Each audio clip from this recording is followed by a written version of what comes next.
emocional, mental, intuicional e monadárico.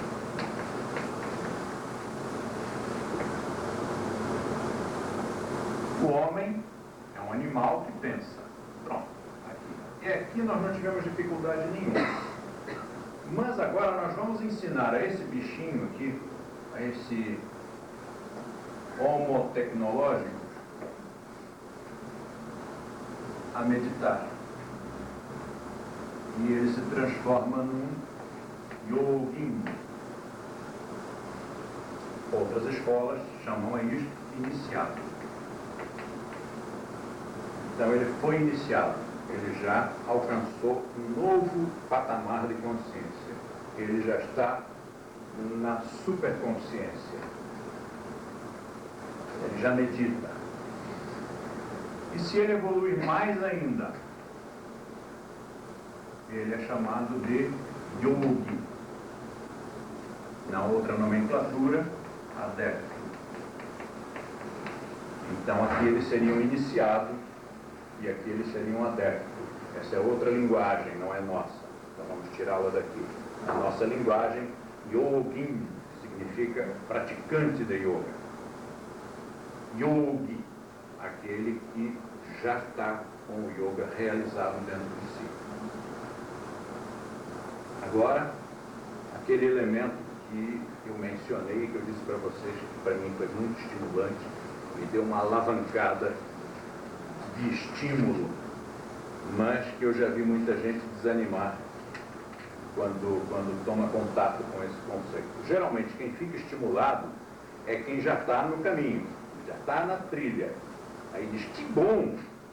Então eu já estou ali e eu tenho estas possibilidades. E a pessoa que normalmente se desestimula e até às vezes se melindra é a pessoa que não está. E ela diz, mas que pretensiosos que são esses yoguins. Vamos lá então. Milhões de anos foram necessários de evolução para que o mineral se tornasse vegetal, para que o vegetal surgisse no processo evolutivo. Milhões de anos foram necessários para que o animal surgisse. Milhões de anos foram necessários para que aquele animalzinho desenvolvesse uma mente. Milhões de anos serão necessários para que o homem desenvolva o intuicional. Milhões de anos serão necessários para que este que desenvolveu o intuicional atinja a hiperconsciência. Mas o yoga é o processo que proporciona 1 milhão de anos numa década. Em média, nós ainda podemos conseguir melhores performances do que isso. Então, prepare-se, não é bomba. A diferença que existe entre você e o seu cãozinho é a mesma diferença que existe entre aquele que faz yoga e aquele que não faz yoga. Já essa é dura, hein?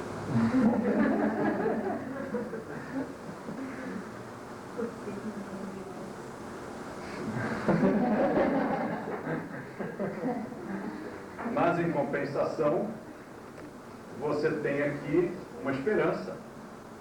Não é que você tenha que ficar com essa distância toda, você pode, você tem a escadinha aqui, o yoga te proporciona todos os angas, todas as partes, todos os recursos, todas as técnicas para que você chegue lá. Então, nós podemos aproveitar uma porção de lições aqui. E uma delas é a seguinte: quando você se senta para comer à mesa, põe a comida lá em cima, põe uma toalha, um prato de porcelana, segura um instrumento chamado garfo de prata, segura o garfo de uma determinada maneira, leva a boca de uma determinada maneira, mastiga de boca fechada, o seu cãozinho fica olhando, dizendo, que idiota, não estou entendendo nada, por que ele não mete logo a cabeça ali, não come como qualquer um, como uma pessoa normal, né? Como eu faria, como qualquer um faria. Em vez disso, tem que fazer toda essa sofisticação, toda essa parafernália, todo esse mise-en-scène para comer. Isso é o que a humanidade pensa muitas vezes das coisas que nós fazemos. Mas que coisa esquisita, né? Esse pessoal de yoga, né? Maneira de comer, maneira de interpretar a sexualidade. São os loucos. No entanto, cabe ao cãozinho entender você ou cabe a você entender o cãozinho?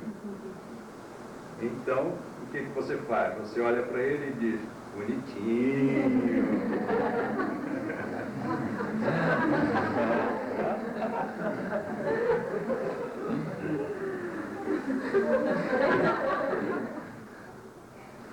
Os cães ladram. A não passa.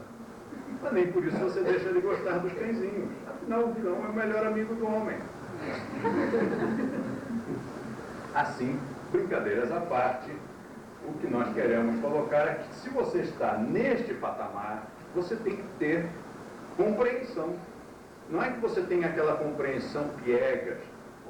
Eu tenho que ser misericordioso, tenho que compreender as pessoas. Não é isso. Você tem que compreender porque você está mais lúcido. É você que tem que entender o cão e não o cão tem que entender você. Então aí você tem que compreender reações que as pessoas têm com relação a tudo, sua vida familiar, sua vida afetiva, sua vida profissional, tudo, absolutamente tudo. E quando o cãozinho rosnar para você, você tem que, naturalmente, compreender, evitar um confronto, porque ele é um bicho, é um animal, mas se houver o confronto, você precisa vencer o confronto. Você não vai deixar que um cão agora te ponha para correr. Até porque ele tem 4 patas, ele te alcança, né? Então, você precisa enfrentar de uma maneira inteligente e vencê-lo. Ora, o ser humano é muito mais fraco que um elefante. Mas você vê todo o tempo imagens de condutores de elefantes pequenininhos, montados no pescoço do elefante, dizendo para aquele paquiderme, agora levante esta tora, agora ande para lá, agora ande para cá, agora pare, agora me ajuda a descer. E o paquiderme obedece. Ele é muito mais forte, ele é muito mais bicho, ele é muito mais animal, mas aquele homenzinho, que nem é muito inteligente, desenvolveu um recurso que o paquiderme não tem. Então, o ser humano acabou dominando os outros animais. Tá certo, a gente também não concorda com isso, não é para dominar, mas são fases da evolução. O ser humano passou por uma fase em que ele precisava de tração animal, então ele precisou montar no cavalo, coitado do cavalo. Precisou montar no elefante, coitado do elefante. Quem já andou de elefante morreu de pena de ver como ele ia tratar. Mas foram fases e nós estamos evoluindo. Brevemente o ser humano vai conseguir conviver lado a lado com os outros animais com carinho. E nesse momento, quem sabe, os animais também deixarão de atacá-lo. Tudo é uma questão de evolução, tudo é uma questão de tempo. E eu espero que quem estiver aqui dê um salto de 1 milhão de anos para cá. E quem já estiver aqui dê um outro salto de 1 milhão de anos para cá. Eu quero todo mundo comigo. Primeiro, no intuicional. Você já imaginou o que é o intuicional? Pensa bem, que coisa linda. Nós chegamos aqui para esta aula, sentamos-nos todos, eu entro.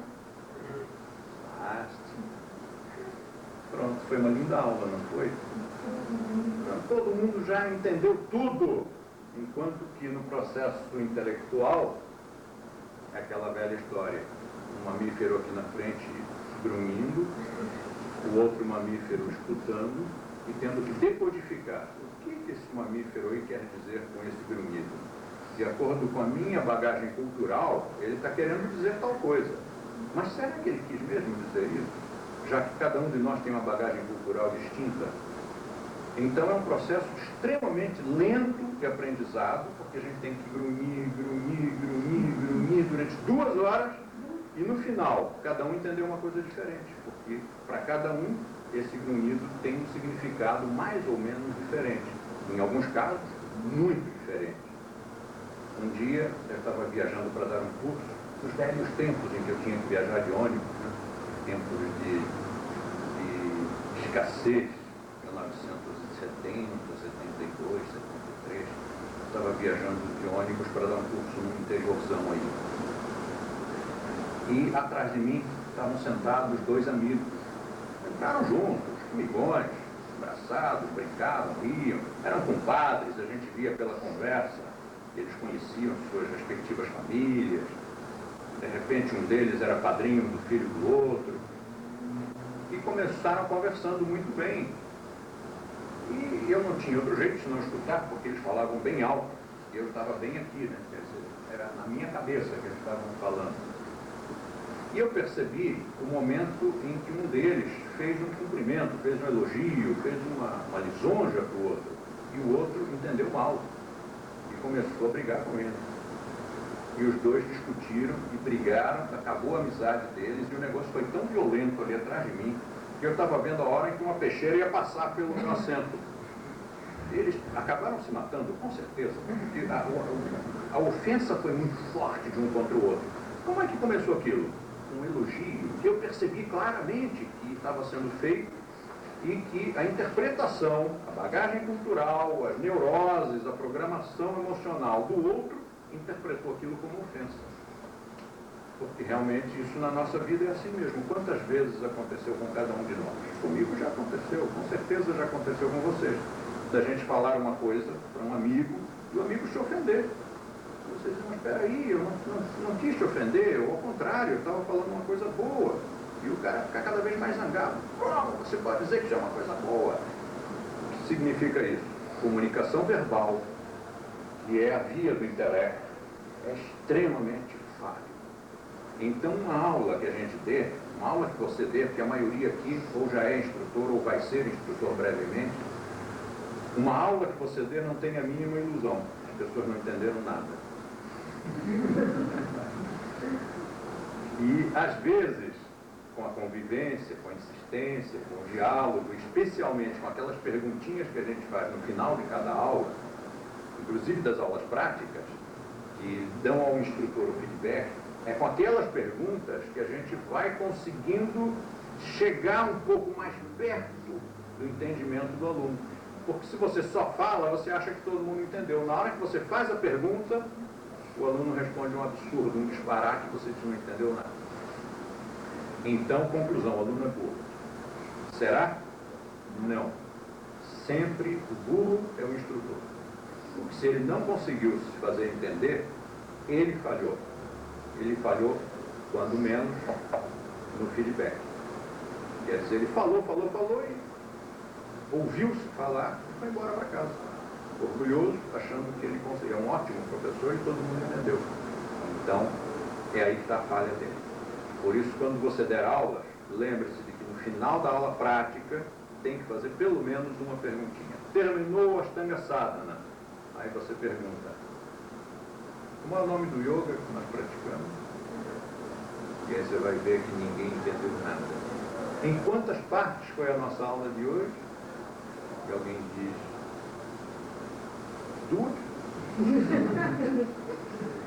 E é a sua oportunidade de corrigir. Não são 2. São 8 partes. Lembra-se que eu disse primeiro Anga, Mudra, segundo Anga, Puja, terceiro Anga, o 8º Anga, Samyama, 8 partes. Tem que fazer a perguntinha, porque o processo intelectual, o processo mental é extremamente falho, lento, primitivo, troglodita.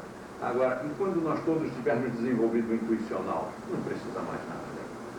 Quando desenvolvermos o intuicional, nós vamos simplesmente chegar, e não é telepatia. Telepatia é outra coisa. O intuicional é simplesmente você ter a intuição daquilo que é. Não importa, inclusive, se eu sei. Você sabe, porque você teve a intuição. Chega um professor que não sabe nada. Chega aqui na frente e, bom, vou dar uma aula aqui sobre os problemas dos corpos do homem. Se você tem intuição, você já sabe tudo. Independentemente da capacidade da pessoa que está ensinando ou do conhecimento da pessoa que está ensinando. Porque a capacidade de aprender, nesse caso, é do discípulo, não é do instrutor. Um bom discípulo consegue aprender até com um mau professor. Um mau discípulo não consegue aprender nem com um bom professor. Bom, então vamos ver as perguntas da aula de hoje. Deixa eu ver se dá tempo. Dá tempo. Então, pegue lá a sua folha de papel especial que você comprou especialmente para responder o nosso questionário. Sua folha de papel couché, de papel pergaminho, de color plus, com a sua caneta de pena especial. Você ama o yoga merece o melhor. Bom, então, vamos despedir do pessoal em casa, porque as perguntas interessam mais a quem está aqui ao vivo. Sócio, Tiago.